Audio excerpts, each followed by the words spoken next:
At a show and tell event, Elon Musk said that his brain-computer interface company Neuralink could implant one of its devices in someone's head within the next 6 months.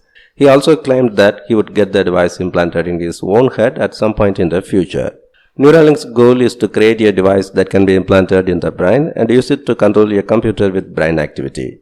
In a video demonstration, a monkey with Neuralink's brain implant helped type the phrase "Welcome to Show and Tell" using their implant by focusing on highlighted words and letters.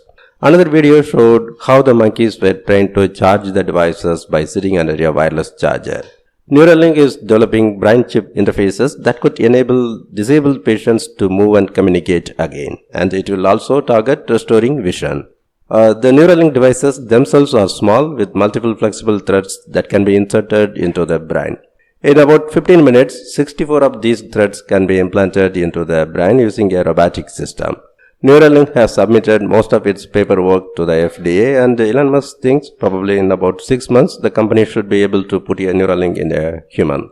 The first 2 human applications targeted by the Neuralink device will be in restoring vision and enabling movement of muscles in people who cannot do so.